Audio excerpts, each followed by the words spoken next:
பொறுமை பொறுமை என்று சொல்கிறோமே, புகாரில் ஒரு நபிமொழிகளை பாருங்கள். உங்களுக்கு ஒரு கஷ்டம் ஏற்படும் பொழுது, ஒரு துன்பம் ஏற்படும் பொழுது, வீட்டில் ஒரு மரணம் ஏற்படும் பொழுது எப்ப பொறுமையா இருக்கணும்?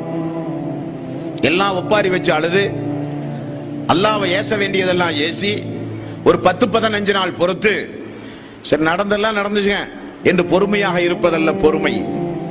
ரசூலுல்லாஹி ஸல்லல்லாஹு அலைஹி வஸல்லம் வாசகத்தை பாருங்கள்.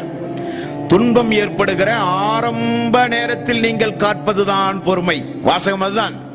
கஷ்டம் ஏற்படும் பொழுது, துன்பம் ஏற்படும் பொழுது, அந்த ஆரம்ப நேரம் எடுத்த உடனே உங்களுடைய வாழ்வு பொறுமையாகவே இருக்க வேண்டும்.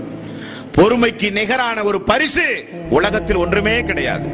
உலகத்தில் என்றைக்கு அல்லாஹு தஆலா நம்மை படைத்தானோ, நாம் மரணிக்கின்ற வரை இந்த உலகத்தில் சோதனைகளையும் துன்பங்களையும் கஷ்டங்களையும் தாங்கி வாழ்கிறவர்களாகத்தான்